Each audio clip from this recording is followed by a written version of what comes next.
Da mesa do pastor 1539. É para valer mesmo. Vez por outra, há os que me perguntam por que ainda não escrevi um livro. Normalmente, a minha resposta é de que eu não tenho nada para dizer, além do que já foi dito por aqueles que realmente podem ser chamados de escritores. Sim, é verdade, é possível que ninguém hoje seja mais original. Quando um autor expõe seus pontos de vista, orientações, comentários, e não pode citar de onde ele ou ela tirou o que o levou ou a levou a afirmar o que afirmou, a escrever o que escreveu, a pregar o que pregou, a ensinar o que ensinou, o autor, para mim, não merece ser acusado de plágio. Afinal, quando escreveu o que escreveu ou disse o que disse, sua mente projetou o que veio a ela e, inevitavelmente, isso sempre tem a ver com ideias entrelaçadas, ouvidas, aprendidas, lidas, escutadas, às vezes de forma indireta.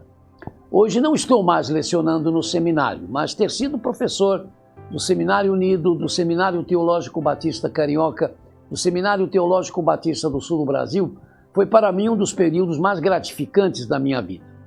Por cerca de 20 anos fui basicamente professor da área de História. Lecionei História do Cristianismo, História dos Batistas e História do Protestantismo brasileiro. Minhas apostilas de História do Cristianismo chegaram a cerca de 1000 páginas e, obviamente, tenho a bibliografia usada para fazer essas apostilas, mas aquela bibliografia final, de forma que há conceitos, comentários que fiz e sobre os quais não sei mais se foram conclusões minhas ou de algum outro autor. Algumas vezes até citei os nomes de autores das citações, pensamentos e conclusões que aparecem nas apostilas, mas há muitas outras que não sei mais de quem são. Quando falo da minha dificuldade em querer escrever por saber que eu não escreverei algo que alguém já não tenha escrito, eu não estou dizendo que quem escreve sempre pode ser colocado ou colocada em meio aos que defendem a ideia de que a originalidade é a arte de esconder as fontes.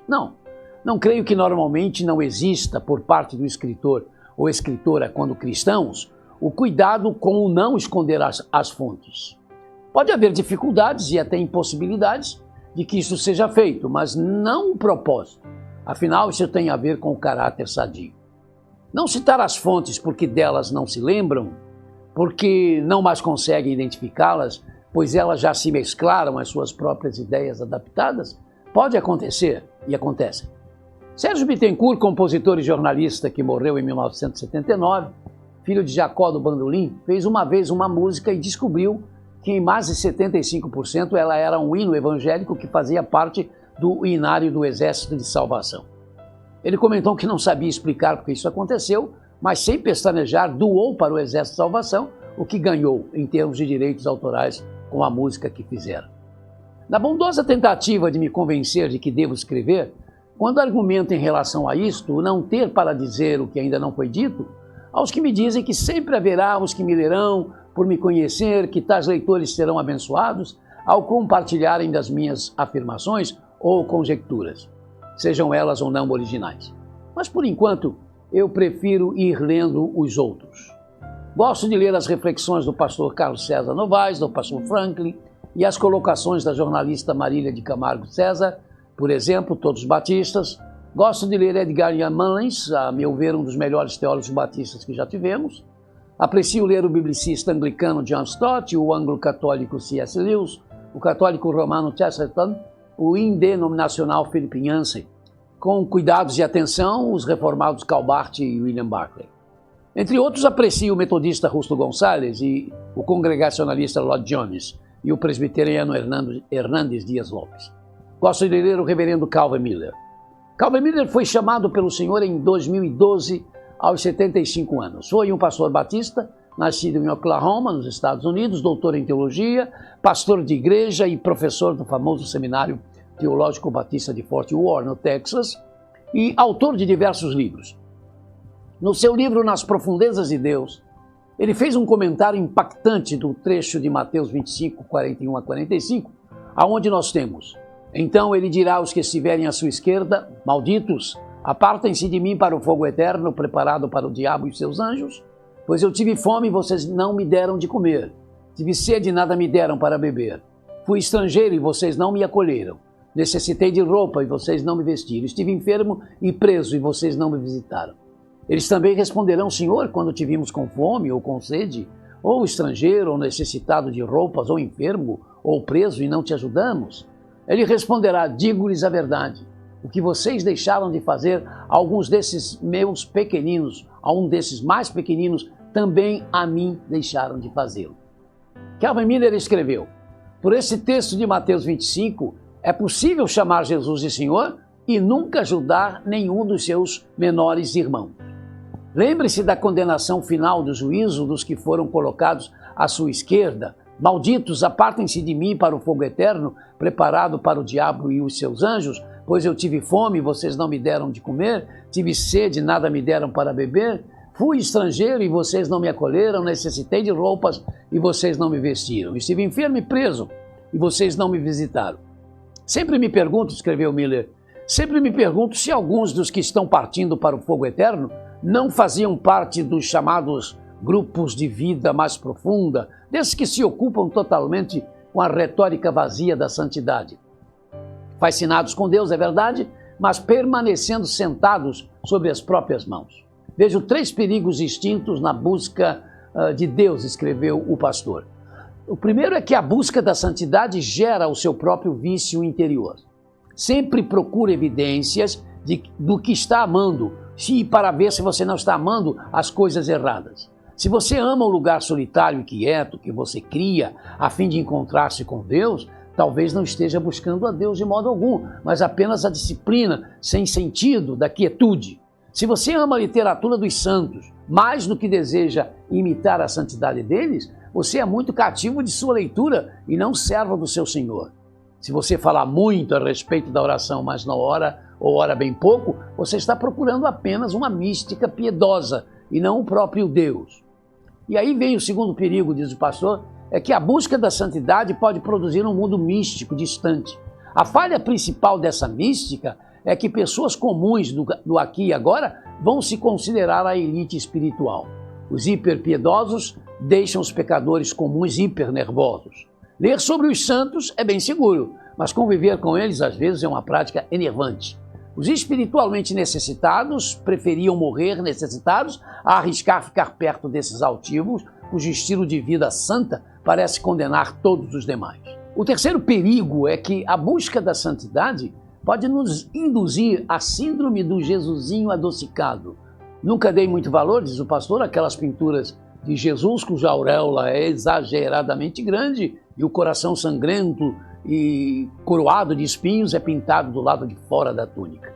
Esse Cristo do pietismo meloso, às vezes é um beco sem saída no momento da vida mais profunda.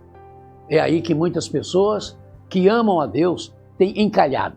Existe no Evangelho um aspecto romântico legítimo, mas devemos ter certeza de que nossa disciplina centralizante não nos ponha numa redoma de doçura religiosa.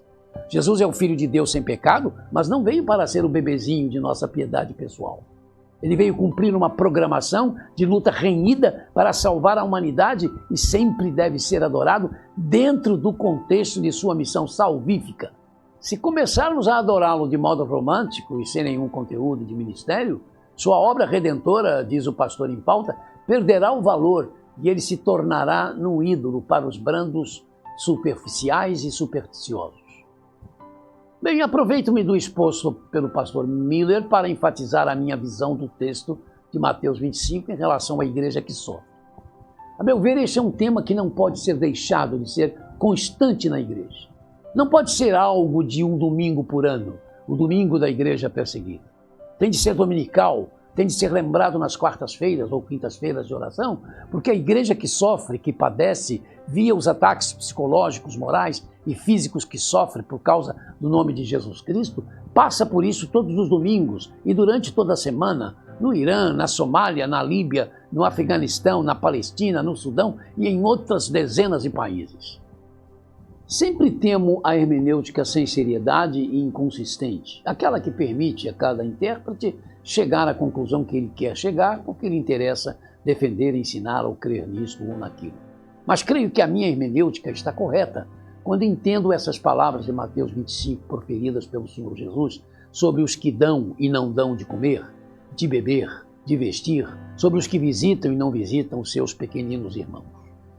Não dando para entender isto como uma defesa da ação social, da misericórdia para com todos os carentes, porque essa expressão de Jesus, meus pequeninos irmãos, à luz do que está registrado em Marcos, quando Jesus diz: porquanto qualquer que fizer a vontade de Deus, esse é meu irmão e minha irmã e minha mãe, Marcos 3,35, na verdade nos coloca diante da igreja que sofre. Será ou não socorrer a igreja que sofre o que mais faz sentido ou o que mais dá sentido às palavras que Jesus nos diz nesse Mateus 25, diferenciando então os salvos dos não salvos. Entre os que chamam Jesus de Senhor, porque estão sob o senhorio absoluto dele, e os que o chamam de Senhor, Senhor e Senhor, mas o fazem ritualmente, eclesiasticamente, mas não porque o receberam como Senhor e Salvador absoluto, há uma diferença.